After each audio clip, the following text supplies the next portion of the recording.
There are good reasons I didn't.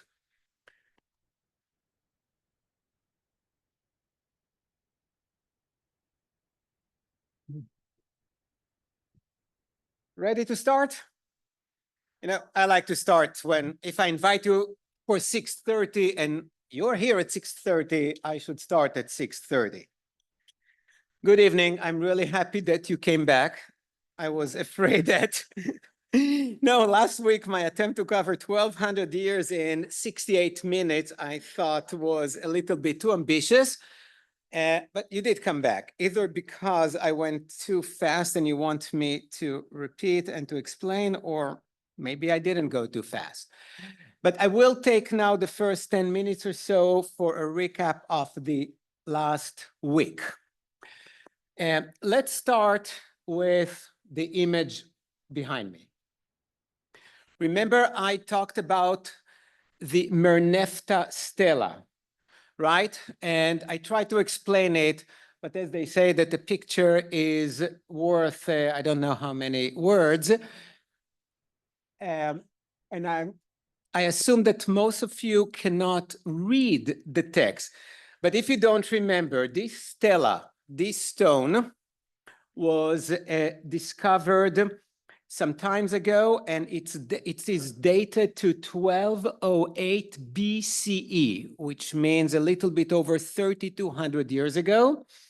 And this is the first time that Israel is mentioned somewhere. And Israel is mentioned not as a person, because as you know, Israel is a person. It started as our patriarch Jacob, but as a people, as a nation. Okay, it's like the state of, okay? So there is no just a name, but it's a nation. And I brought the translation of part of it. And the context is that the Pharaoh Merneptah, the person who came after the very famous Pharaoh Ramses II, is boasting about his military victories. And that's what he writes. So think about, and I'll show you a map in a few minutes for a different purpose, but Egypt is in the south, and Egypt constantly was attacked by smaller nations, but Egypt was much stronger at the time. So Merneptah writes, the princes are prostrate, saying shalom. So shalom is not only in Hebrew, meaning bye-bye, we are gone. Not one of the Nile bows, meaning no foreigner, raises his head. Seized is Libya, Hatti pacified. Plundered is the Canaan, entirely woe. Carried off is Ashkelon, captured is Gezer. Yenoam is made as nothing. All these names you don't know are places and ancient peoples. Israel is desolate, its seed is no more. Syria now a widow because of Egypt. All lands together are pacified. So he was boasting that he either pacified or completely destroyed some nations. And the most important line for us is Israel is desolate, its seed is no more. He assumed that his victory over Israel was so profound that he completely destroyed that nation. Now, it is not likely that Israel just came to be a nation at 1208, right? Probably it has been around for some at least 20, 30 years prior, enough for the Pharaoh to recognize. So we can more or less put a date, actual date of the beginning of the nation of Israel, the people of Israel, around 1250 or so. And so what I did here in this timeline, I put Abraham, again, I told you there is no evidence for Abraham. This is our story. This is not science. This is not history. But if you want to know more or less when, please come in.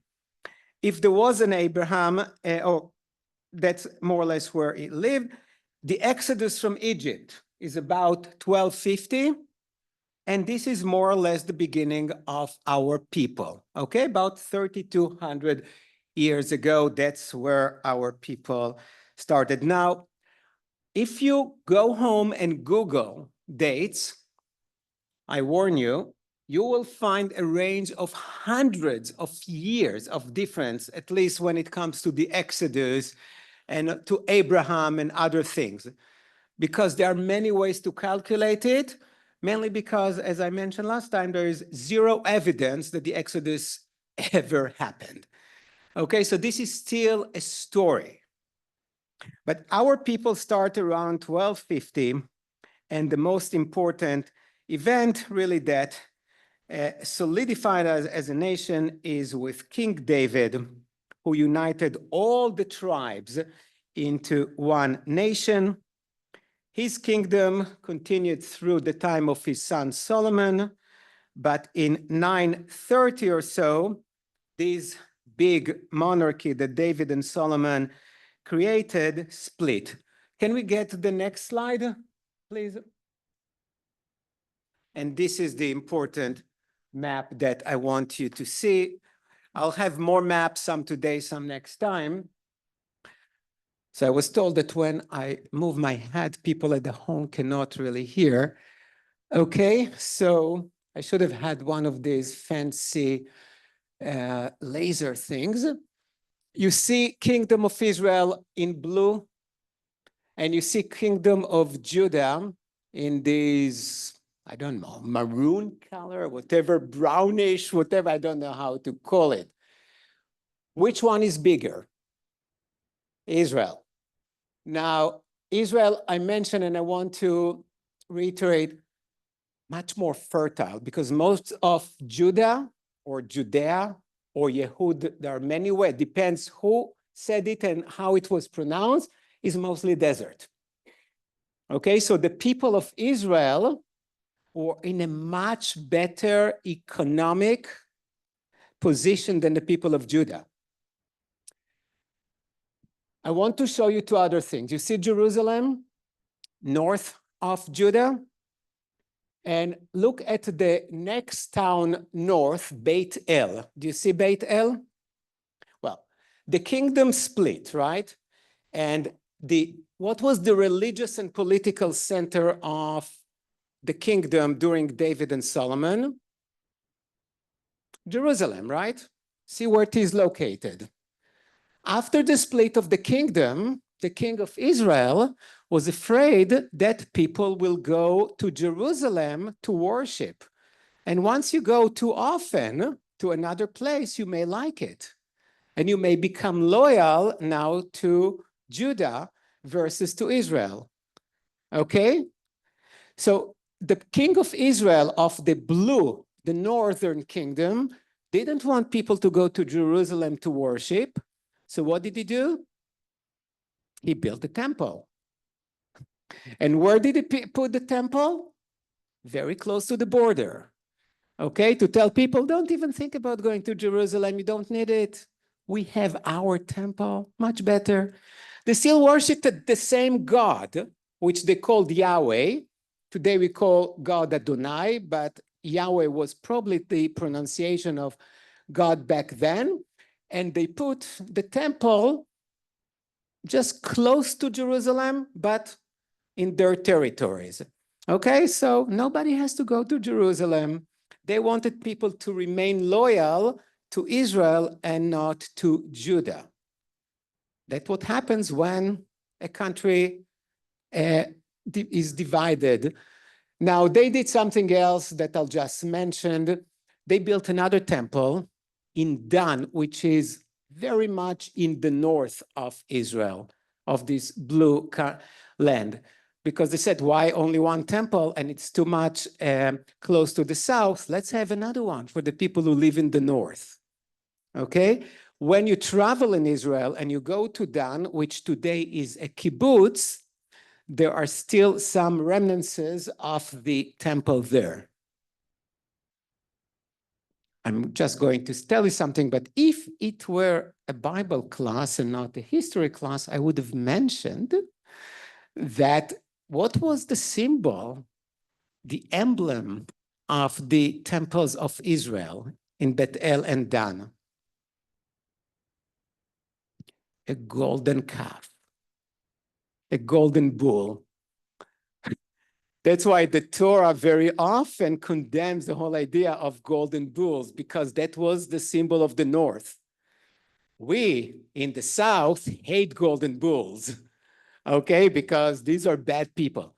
Remind you, the same kind of people, same culture, same God, same everything, only that for political reasons, they decided to split.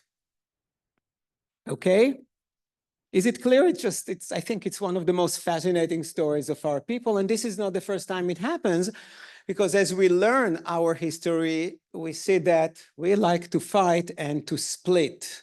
And often we become our worst enemy. Yes, Audrey?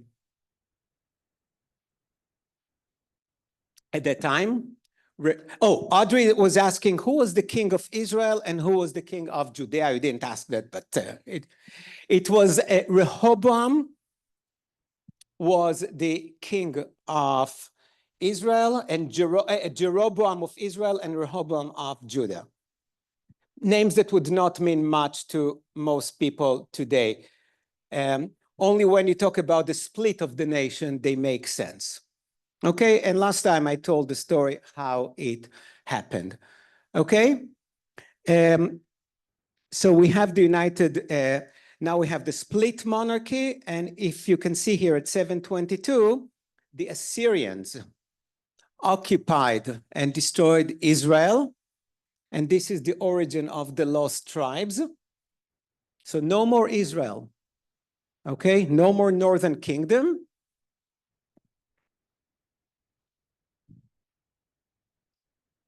Where was Abraham born? Let me finish that and I'll answer a question. Now I'll answer now. Abraham was born, you see in this, I should go to the preschool to learn my colors better. You see where the Aramean tribes are in this yellowish, whatever, beigey on the east side.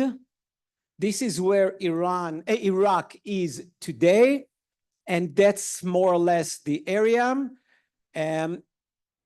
Let's say between this yellowish and the greenish where we see the kingdom of Aram Damascus. So the Torah is very clear telling us that we did not come from what used to be called Canaan.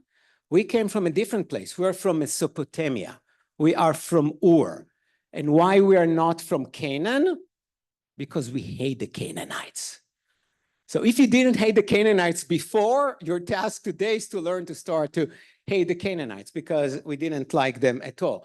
So it was very important to tell our story that we came from a different place. We're not like them, okay? Canaan is a confusing term because sometimes it refers to a specific location and sometimes it refers to a whole region. Okay, sometimes you say that you're from America, right? So America can be the United States, but America can be a whole continent. But still many people say America, and the assumption is that it's the United States. Okay, the same thing with Canaan. So Canaan was the region, but also a nation. And we hate them all. No, because it was important for them. I'm not trying to be cynical, but if you want to define yourself as different, you work on the differences. You don't show how much you have in common with others, especially since you have so much in common with others, but you want to argue that you're completely different. So emphasizing the differences, well, leads to tension. And so 722, no more Israel, okay? Enough, no more Israel. They disappeared completely.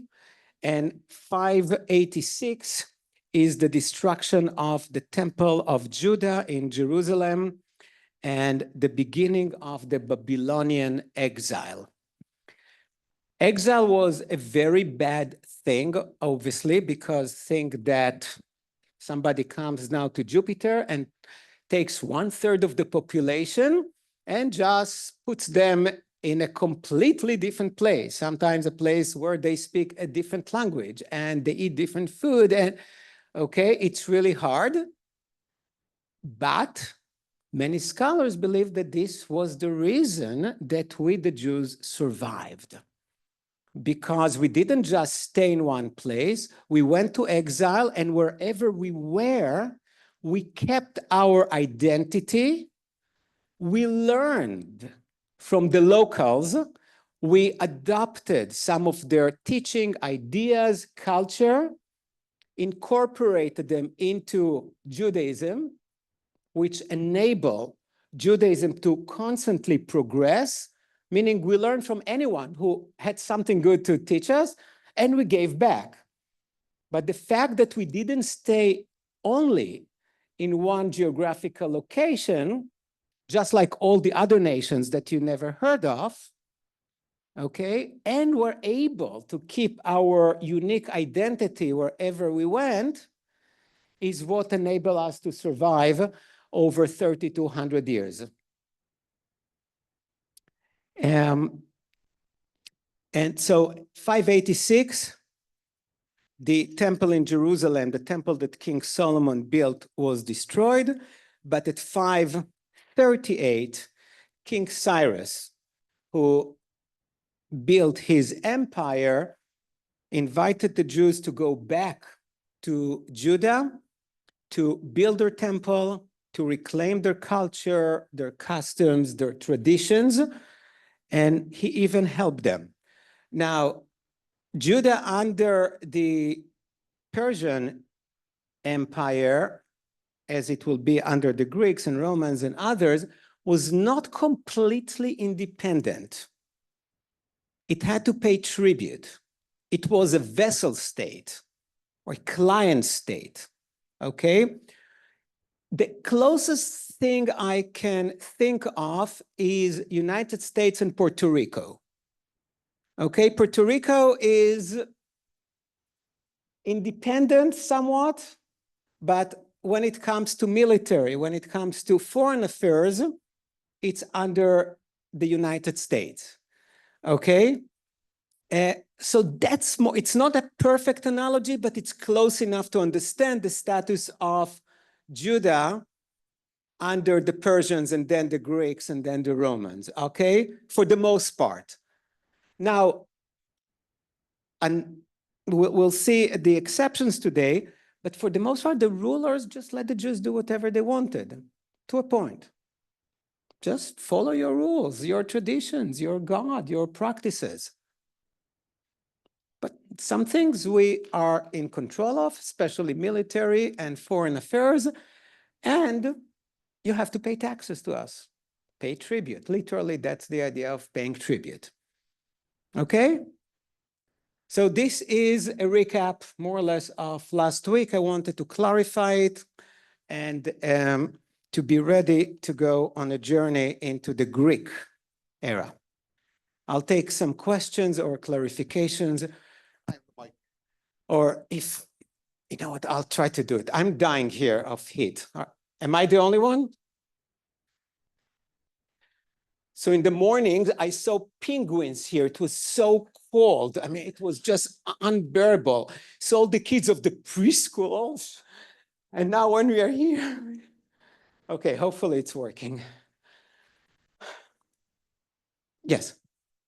Oh, no questions. Let me bring the mic over. Persian. Cyrus was Persian, and Persians today are Iranians.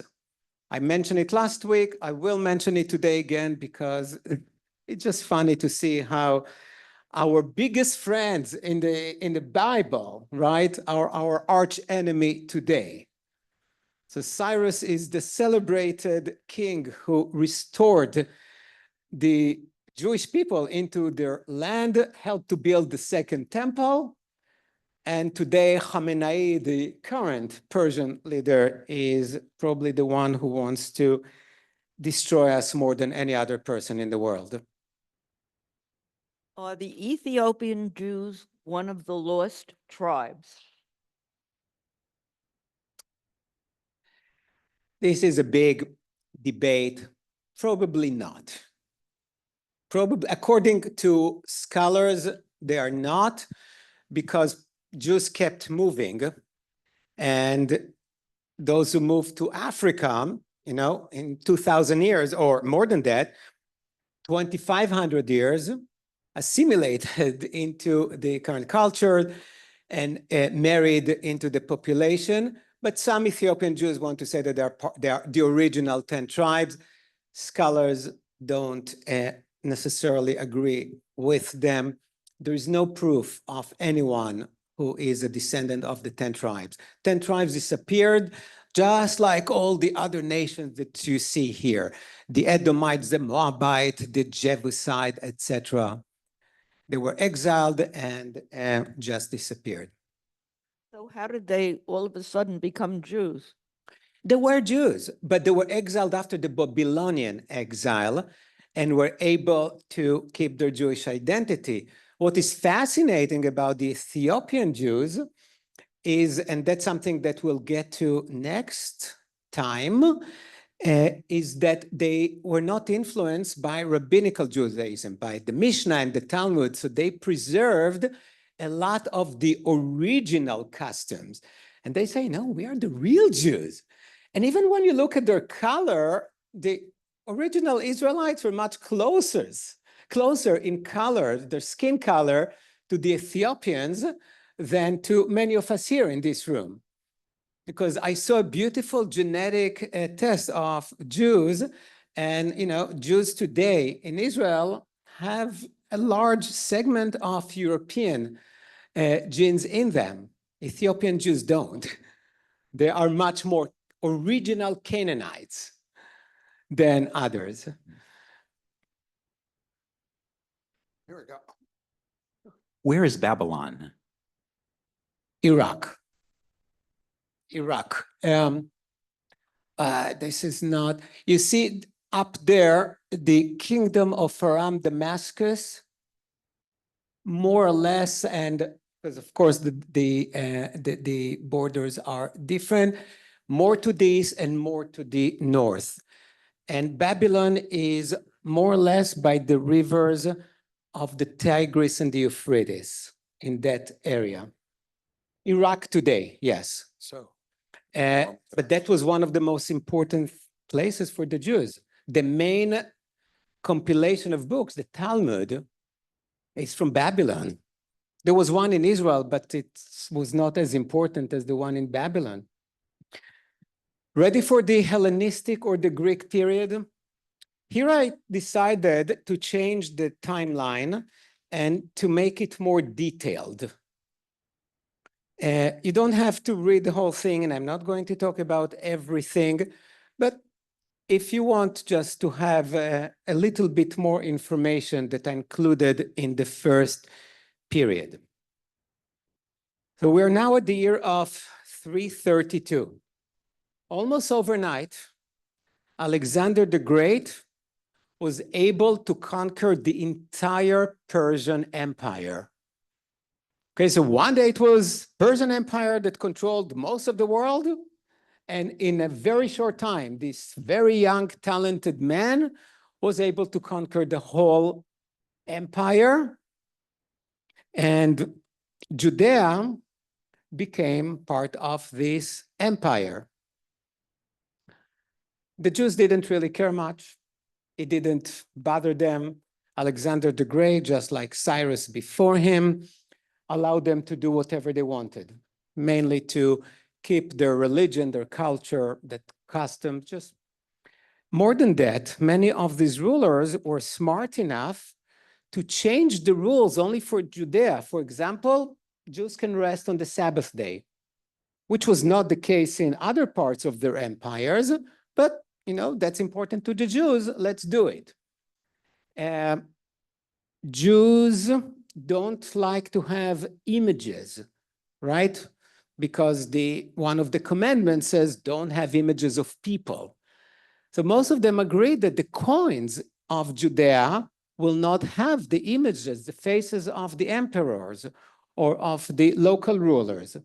Okay, so there was a lot of concession, or at least they were quite open-minded, said, you know what, we want peace and quiet, and by allowing not just the Jews, but the different nations around to live according to their way without imposing our way, our culture, our religion on them, we will be able to maintain peace and quiet in our empire.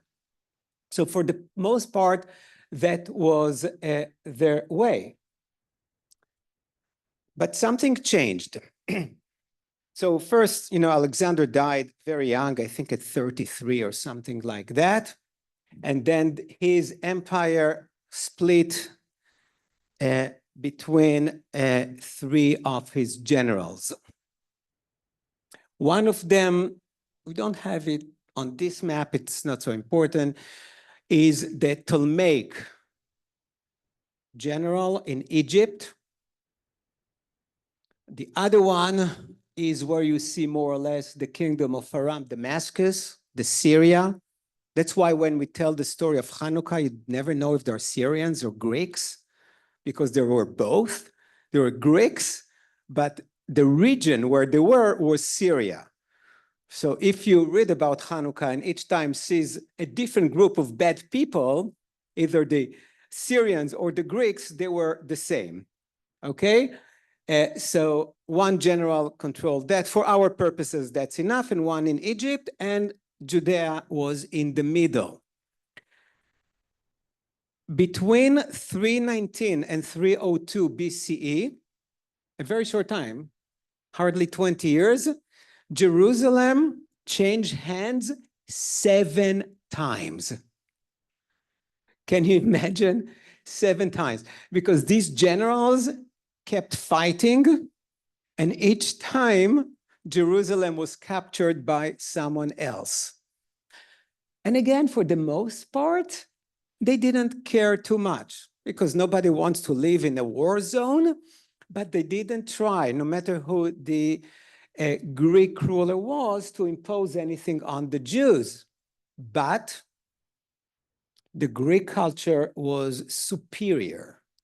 They introduced many amazing things to the area. I mentioned it last week, but it's worth repeating because it continues today. This was the beginning of the struggle between orthodoxy, not to confuse with orthodoxy today, but the term orthodoxy meaning no change, adherence to the way that we always did things, and the other group that had many different names, in this case, they were called the Hellenistic Jews, who said, we want to be Jews. We are very good Jews, but we have a different culture here. We want to learn from that culture.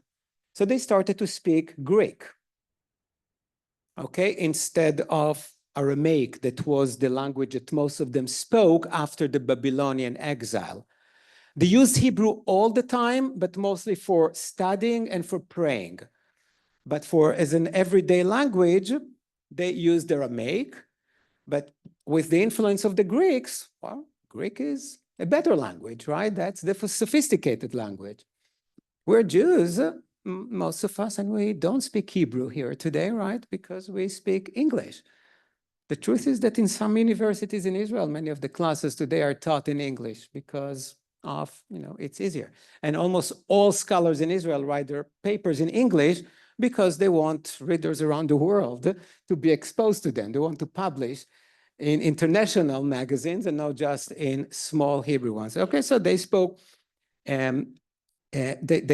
Greek, they wore Greek clothes, they built these beautiful marketplaces and bathhouses, and some of them went very far, and I'll tell you how far they went. They reversed their circumcision, and it's possible, and I will not describe to you how you do it. I read how you do it. It's extremely painful, extremely painful. It involves a lot of cuts and weights. And there are several physicians in this room who may explain it later if you want. But it's actually fascinating to see the extent to which some people, not just Jews, everyone, are willing to go in order to look like everyone else. Why was it so important to reverse one's circumcision? Remember the first Olympic Games? What did they wear? Nothing. Where did today people, I don't know, hang out in country clubs and they play golf? Where did people hang out back then? Bathhouses. Yeah, okay. So you are exposed, and they didn't want to be singled out, and they went through it. Not all of them. Now, don't think that that was the practice of all the Hellenistic Jews. The majority just, took whatever they found beneficial and interesting of the Greek culture, like the language, like the philosophy, like the art, but did not do all these crazy things. But there was a minority that wanted to be more Greek than the original Greeks.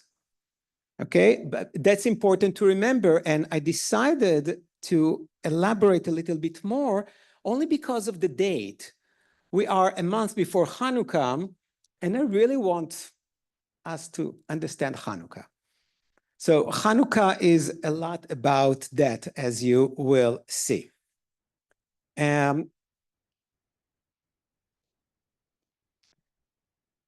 So you can see some other dates. They're not so important. For the most part, again, all the Greek rulers were pretty much tolerant of the Jewish practices until we have a new ruler by the name of Antiochus IV. You can see it here at 175 BCE. The truth is that Antiochus IV, when he started, he didn't try to push the Jews to do more than his predecessors. But then something happens. Something happens that he issues decrees that forbade the Jews from doing the most important things for the Jews, like observing the Sabbath, practicing circumcision, studying Torah. These are the don't. And he placed statue of Zeus in the Jewish temple and slaughter pigs. So all the symbolic things that are at the core of who the Jews were, Antiochus decided to implement. And the question that there is no clear answer until now is why. It went completely against the practice and philosophy of the Greeks. As I said, they basically wanted people to practice their own cultures and religions. Why did he do it? I'll tell you a story that may be part of the reason. What was the highest position of the Jews at that time? The high priest. Okay, the high priest. It was good to be the high priest. More than one person wanted to be the high priest. So how do you become a high priest? One way is just getting it by merit, especially back then. It depends on the family. You have to be a son of a specific family, but that didn't work out so well. So how do you get the position of the high priest? Which also monetarily is wonderful because the temple in Jerusalem was also the central bank. And they believed in gold. Okay, so it was good to be the high priest. How do you get to the position of the high priest? You bribe the Greek ruler. Okay? So two guys wanted to be the high priest. One was Jason, one was Menelaus. And Jason lost. He was the high priest, and Antiochus IV deposed him and put Menelaus as the high priest. And why is that? Because Menelaus promised Antiochus, more money, more gold. Rulers always need money because wars cost a lot, and building these fabulous places that we like to travel and admire are not cheap. Okay, so they always need more money. So Menelaus promised more money and got the position. Antiochus had a tough time, not because of the Jews, but there were many rebellions around the empire that he had to deal with. One of them was in Egypt. So when he went to Egypt to try to quench one of these rebellions, there was a rumor in Judea that he died. Fact-checking was not a thing back then. Now, Jason, remember, was the high priest who was deposed.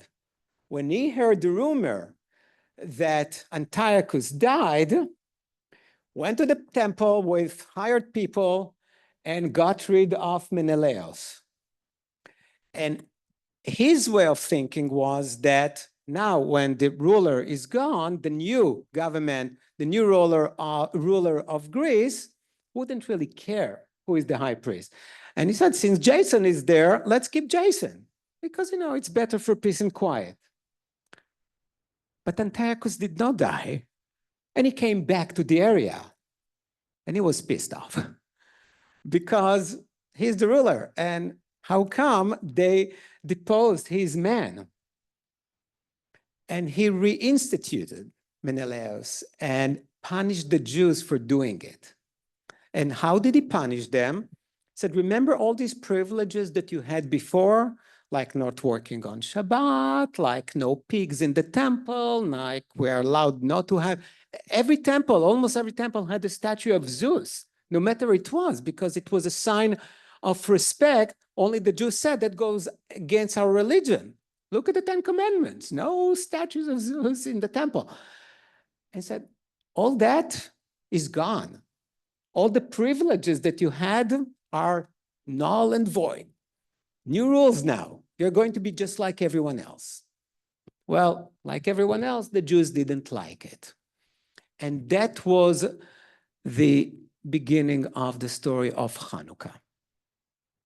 So one part of it that we like to teach was, that Antiochus changed the rules and forbade the Jews from doing the most important things to them and forced them to do other things. Again, remember, pigs were always a symbol. Anyone who wanted to humiliate the Jews forced them to eat pigs, to sacrifice pigs in their temples. That was really the symbol. Even though there's so many other animals that are not kosher, the pig was the symbol, okay? And to put statues and images of people at the temple and worship them. So that was one reason for that. But the other was a civil war between two groups of Jews. The Hellenistic Jews who were influenced by Greek culture, and the other were the zealots. Normally, that's the way we call them, those who said everything Greek is bad and wrong. And the zealots killed a lot of the Hellenistic Jews. So the rebellion was not just Jews versus Greeks, but mostly Jews versus Jews. Jews who were in favor of the Hellenistic culture versus Jews who opposed it. Okay? So that was another major element that we'll see later on when we'll go to the Roman Empire and why we lost so many battles. Okay, so that's something really important to remember. It was partly a civil war between the Hellenistic Jews and the more Orthodox with a small o, or the Zealot, and also because as a result of all that, Antiochus decided the Jews decided to rebel against his decrees. The revolt was quite successful in the beginning. That's where we have Judah Maccabee, okay, or the Hasmoneans. It was a group of minor priests, not a high priest, but minor group of priests in Modi'in, which became a city some time ago, a popular city in Israel, but it's an ancient city. It's about 10, 15 miles south of Jerusalem. And there was a local temple there, and the Greek soldier ordered to slaughter a pig. And one of the Jews, Mattathias, who was the head of the Hasmonean family, said, "You're not going to do it." The Roman soldier said, "If you won't do it, I'll kill you." So Mattathias killed the Jew. Okay, he killed him because he was willing to sacrifice a pig at the temple. So the first drop of blood that was drawn in the Hanukkah story was one group of Jews who were fighting against the others because of their beliefs, if you will. But in the beginning, it was successful mainly because the Greeks had a lot of other problems around the Greek Empire. And because, and I mentioned it last time, but it's important, the Jews knew the terrain, they knew the area, they knew the geography. And the Greeks had large armies. And when you fight a guerrilla war, you have a lot of advantages. And that's exactly what the Maccabees did. It was purely a guerrilla war. Okay, they attacked the Greeks when they were not ready. They would attack them and ran away to the desert, to the caves. If you spend some time in the Judean desert, you can see how big it is. About half of this Judea area is desert with tons of little caves and places to hide, bless you. So they would attack, run, the Greeks couldn't find them. And eventually, after a while, the Greeks just said, you know what, okay, it's not worth it for us. You can go back to your temple and purify it and light your menorah. Okay? So this is the history behind the Hanukkah story. Initially, Judah Maccabee died quite in the beginning. He was killed in the war, but his brothers continue. Initially, the Greeks still controlled the area for about 30 years, but because of the rebellion of the Maccabees or the Hasmoneans, they allowed the Jews to practice their religion again the way they wanted to practice it. But later on, there was a vacuum of power in the region because the Greeks had to withdraw their main army from the area to fight in other places of the empire. And the Jews took advantage of it and established a sovereign Jewish state in this region. And that's why the story of Hanukkah is so important, because if we go to the very first page, remember this 586 when the Babylonians exiled us? All this time until the Maccabee revolt, we were under somebody else's control. First the Persians, then the Greeks, and for a short period of time after the Hasmonea or the Maccabee revolt, we were independent, which was a wonderful thing. Any comments or questions or anything?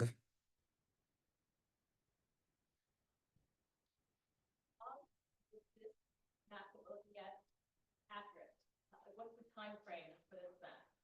The time frame for? So this is just one map that I brought. This is the map that shows the split of the kingdom. So this is not really the map of the Greek Empire or no, I just kept it there for you to have a general idea. So don't look at it. This is more of the 930 BCE map, but you know, Judea is Judea. It's the same area, but these maps, of course, kept changing, depends on the situations.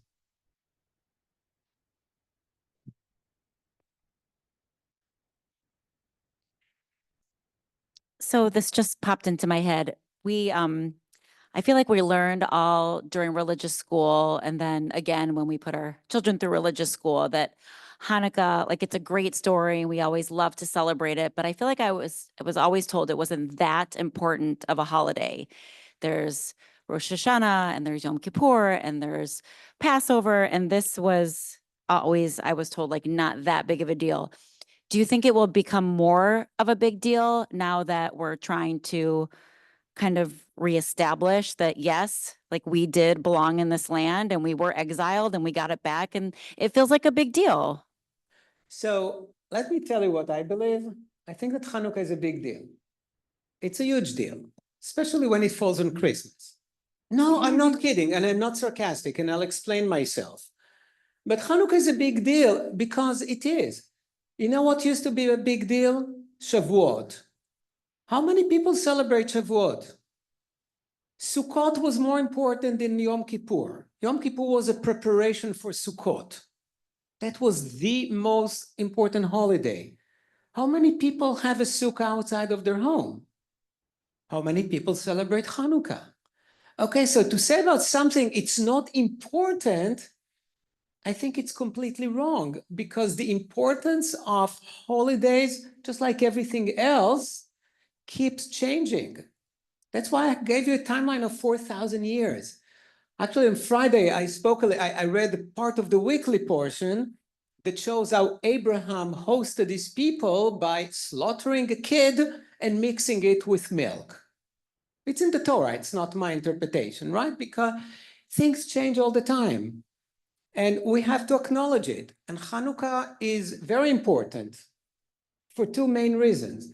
One, because the Jews, American Jews, you know, I talked about the importance of the American diaspora. Basically, 90% of the Jews live half in Israel, half in America. So in America, it's really important because Jews can be like everyone else. So when we talk about the holidays, we're part of it. We don't have to hide it. We can celebrate with everyone else. Sometimes, you know, this year it's perfect because it's about the same time. And even when it's a little bit earlier, well, we still do it, but we feel part of the society in which we live. It's not a competition here. So yeah, Hanukkah is a huge deal. In Israel, it's also a huge deal. And why is that? Because the Israelis, since 1948, they needed some heroes.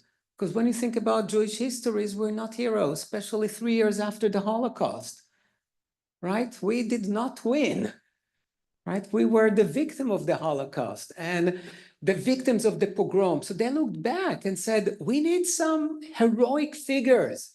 And who are the heroic figures? The Maccabees. We are this small group of people, 600,000 Jews in 1948, who had to fight over 1 million Arabs, who had so much more munition and had all the help of the surrounding Arab countries, and we won. Oh, it sounds like Maccabees and the Greeks. The Maccabees were so small, they hardly had weapons. The Greeks were the empire at the time, and we won. So Hanukkah became a huge deal also in Israel, okay? So I don't know why people say it's not important. It is hugely important. There are those who live only by the Jewish law, right? There aren't so many rules for Hanukkah, right? There aren't so many prohibitions like you have for Yom Kippur, Rosh Hashanah, or other things.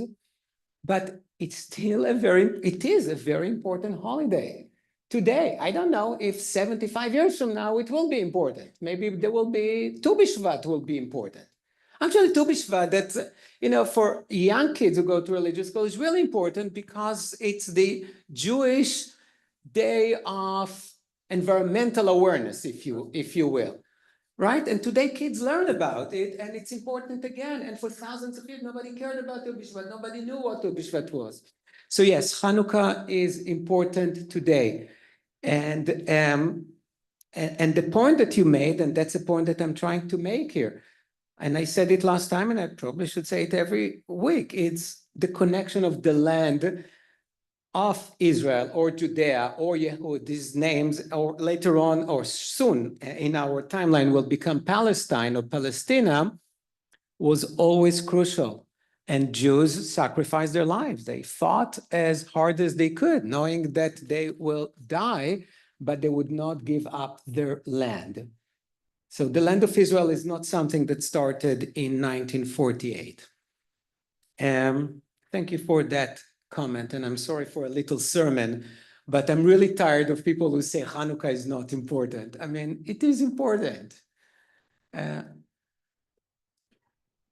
Okay, no more. Okay.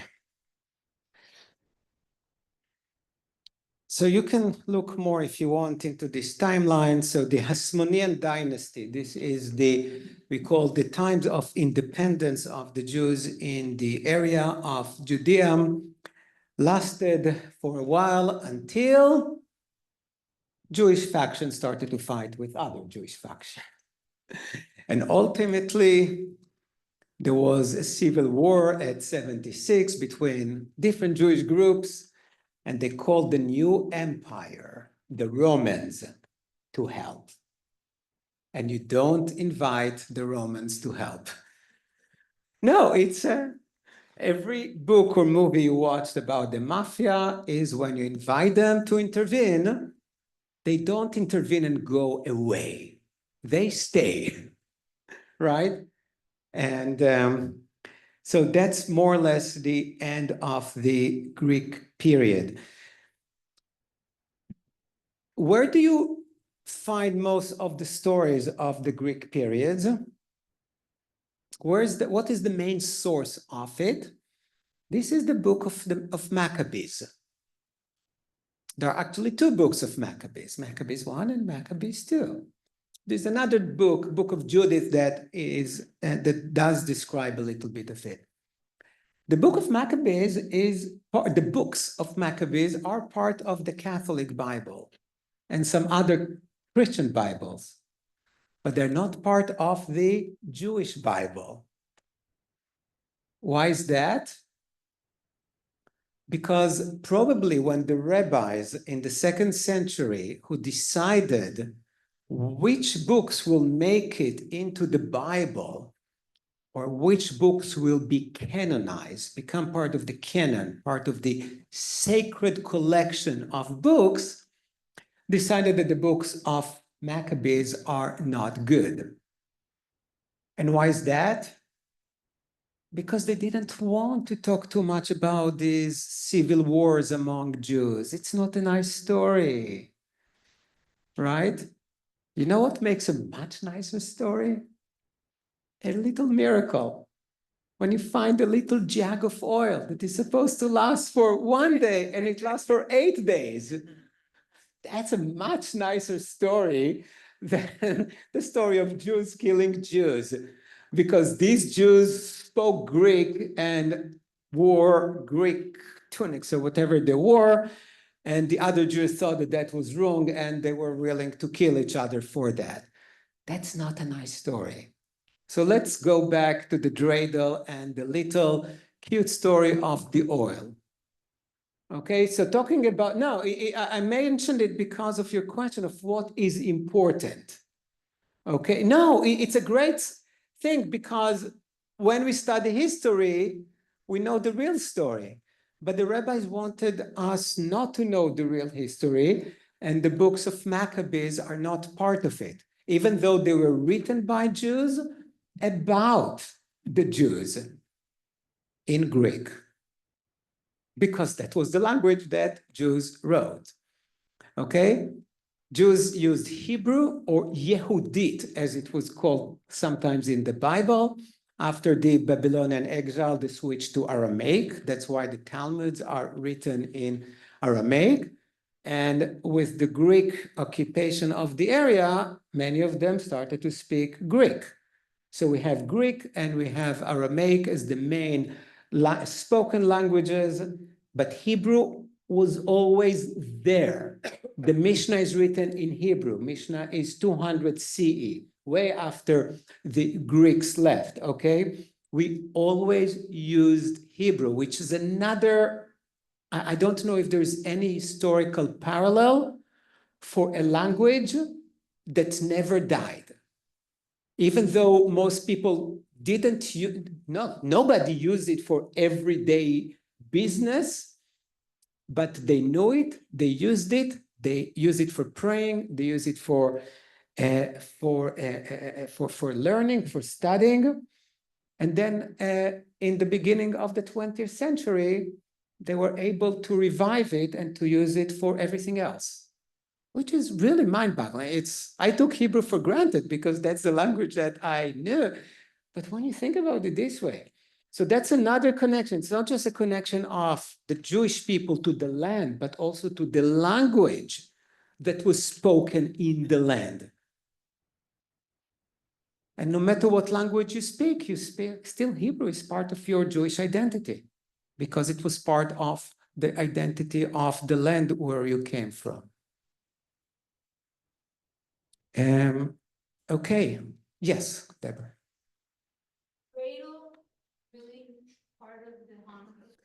The dreidel is not part of the Hanukkah story. The dreidel has never been part of the Hanukkah story. The dreidel is probably a Dutch gambling gizmo. No, seriously.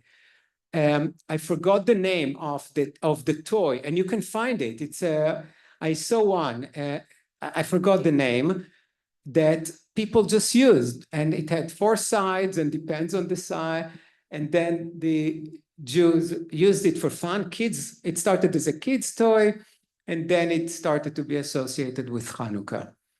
But there is really no other reason to think of a dreidel as part of Hanukkah. And not even latkes, just because they're fried in. Sephardic Jews don't use latkes. They fry cheese, which I think is much better than frying some potatoes. But to make a holiday fun, and frankly, we took upon ourselves 8 days. Who does such a thing? No, to keep you interested for 8 days, it's hard. What do you do for 8 days without getting bored? So 8 days, it's a lot. So we had to come up with some different things. And since there aren't all these important laws of don't, we needed to do things. So yeah, dreidel is a nice game, and fried food is good for you. It's probably better than reversing one circumcision. So. Okay, let's do a little bit of Roman period. As long as I can breathe. No, it's so hot. I don't. Sorry? No, we'll end in a short time. I don't want to take. I designed these classes to be around 70 minutes or so. And so the Romans. Remember the first empire, Babylonians? Assyrians, let's start from the beginning. Assyrians, Babylonians, Persians, Greeks, and now we are under the control of the Romans. Okay, the Romans became the new empire. They took it from the Greeks. They like the Greeks. I'm not an art maven, but it's not easy to tell the difference sometimes between Roman style and Greek style, because, you know, they like this style. They like a lot of what the Greeks had. They took it as their own and, of course, improved it or had their own take on it. And now they are the new empire. They control Judea. And in the beginning, just like the Persians and the Greeks, they let the Jews do what the Jews wanted to do, really respected their culture, their religion, their practices. Until there were problems. And when problems started, they did not allow the Jews to do what they wanted, and there were many other issues. Who has been to Israel? Oh, so many of you have been. Let's start to a place that I know that all of you have been to, and this is Jerusalem. And the most visited place in Jerusalem is the Western Wall, right? And if you remember the Western Wall, it has many different layers of stones. The lower layer that actually goes really deep, those of you who went inside of the tunnel saw them, are gorgeous stones. Those on top of them are not, because the beautiful large stones are the original ones. And that's part of the wall of the temple, the second temple, but after King Herod rebuilt it. So one of the most important Jewish kings of the time of the Romans was Herod, or Herod the Great. He was great in some ways. So he rebuilt Jerusalem. I'll just ask you questions and you'll know. Who built Masada? Herod. He built Caesarea. He was a genius, right? He understood real estate better than anyone. Caesarea is on the, no, really. Caesarea is on the Mediterranean Sea. And when you actually learn what he did, it was a beautiful pool attached to, he did amazing things. Masada was amazing. It's in the desert, but the way that he built it to always have some breeze from the Dead Sea, he really knew what he was doing. But it was vicious. It was crazy. He killed everyone because he was not from the Hasmonean family. Remember, the Hasmoneans are those who defeated the Greeks. This is the family of Judah, the Maccabee, right? The Hasmoneans. So that was an important family that kept ruling the area. Herod was not from that family. More than that, Herod also was half Edomite. You can find the Edomites here on the map if you want, but he always felt that he was not fully part of the people because he was not fully from Judea. He was partly Edomite. So what he did was, in order to secure his ruling, he killed each and every family member of the Hasmonean family that was a large, important family, including his wife, Miriam, and her children. Because he was a paranoid. He always thought that people will say that they need a new king, and the new king should come from the right family, that at the time the right dynasty was the Hasmoneans. So to secure his throne, he killed them all. And he was really cruel, even the way he did it. He was a really cruel guy. You know, many geniuses are crazy. And but what he did, especially the buildings, cost a lot of money. So there were some of the most amazing structures in Judea. The entire Roman Empire. This is before the Colosseum in Rome and other places that you know today. They admired, people came from Rome to see Caesarea, to see Jerusalem, to see Masada. It was amazing, but it drained completely the funds of Judea. Not only that, I mentioned it about King Solomon last week, and it was not so different at the time of Herod. Somebody has to build these things.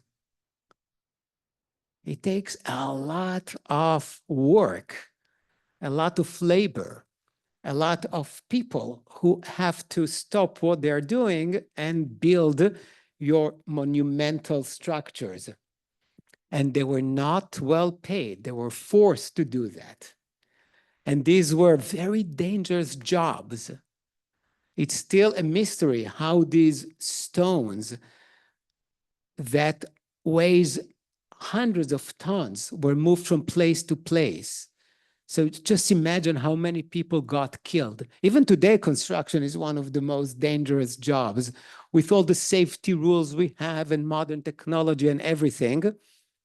Think about it back then. So when he finally died, people were not so sad, or at least the people who did not gain were not very close to him and enjoyed all the places that he built and all the structures. So at the year of 4 BCE, more or less, King Herod died, and the kingdom was divided again among his 3 children.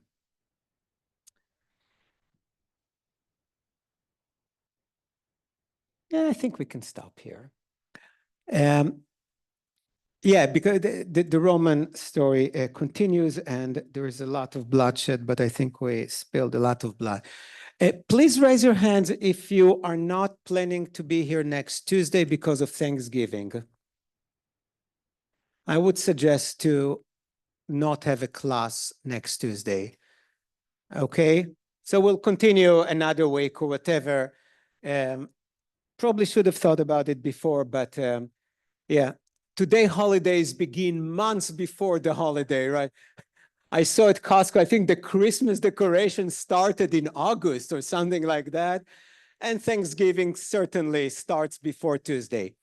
Okay, so people on Zoom and all of you, and we'll send a reminder, don't come on Tuesday. I mean, you can come to hang out with us if you like, but we'll continue this class a week later. Any questions before you all run away? Okay, you can take that and we will continue next week with the Romans.